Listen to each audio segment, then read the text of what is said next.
Today I want to tell you about Veggie Tales, a club concept for the UCSD campus focused on diet and nutrition. The founders of the club are me, Lauren, along with Maria and Camilla, and we want to bring change to the health of UCSD students. Here's the focus of our club. We want to address the issue of poor diet and nutrition in order to reduce risk of type 2 diabetes among UCSD college students. This issue matters because 97% of college students do not meet daily recommendations for fruit and veggie servings. The habits students develop in college often carry on into adulthood. College students need an intervention that is tailored to their needs, which includes being quick and cheap. There is a correlation between poor diet and type 2 diabetes, and diet is changeable. We will use a parallel randomized control trial with two arms, experimental and control. Over the course of an academic school year, we aim to increase the number of fruits and vegetables consumed each day and increase weight loss with the long-term goal of decreasing risk of type 2 diabetes.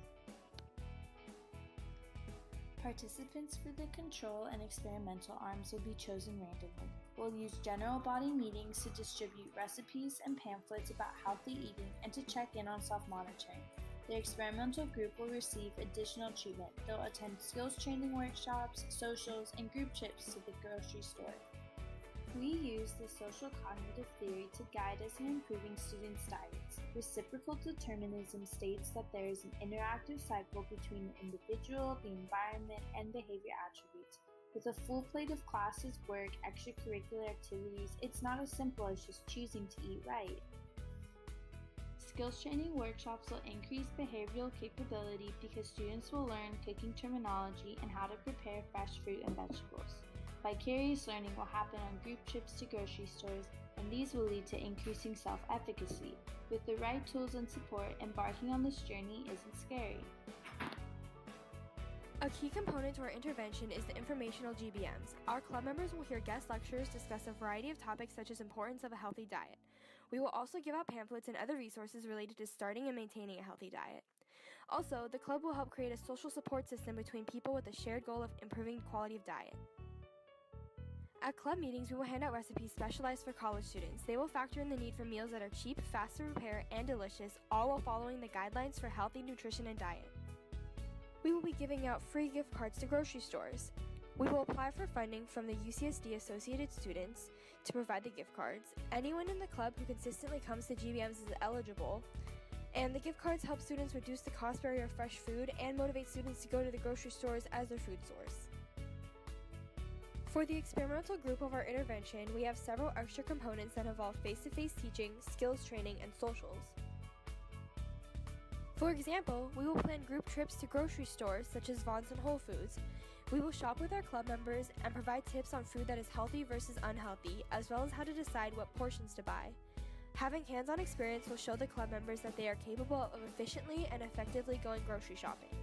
We will also be holding skills training workshops that focus on building both physical and mental skills. Our members will learn practical skills such as chopping and mincing, pan cooking, and meal prepping. Also, they will learn how to maximize their meals by spending the minimum amount while still creating a fast and yummy meal. Overall, this will help build their confidence so that they will feel able to carry these ideas into their everyday lives. Last but not least, we will be holding social events by having group outings to restaurants. It would be impossible for college students to entirely cut out fast food, so we plan on taking a harm reduction approach. For example, we would have a group outing to Chipotle. We are not stopping students from going to Chipotle, but instead we will point out healthier options such as passing on the sour cream and not ordering extra cheese. You may be asking, how do you know if members are actually applying these skills? To solve this issue, we chose to measure the process through 3 activities: creating SMARTer goals, weekly food journals, and tracking attendance. SMARTer stands for specific, measurable, attainable, relevant, time-bound, evaluate, and reward or readjust. Each individual will be creating a quarterly goal that follows the SMARTer goals guideline. They will submit it and will be periodically checked on their process each week by the officers. Recording where they stand will give us a baseline for their progress. The second is handing out weekly food journals. In each weekly food journal, the individual needs to write down their daily fruit and vegetable servings and also what their meals consist of. Through these weekly food journals, they will help the individual self-monitor their own progress, which also will help them motivate them to complete their goal. Not only will the weekly food journals be beneficial to the individual, we will also record and file their data so we can see the change in their behavior throughout this intervention.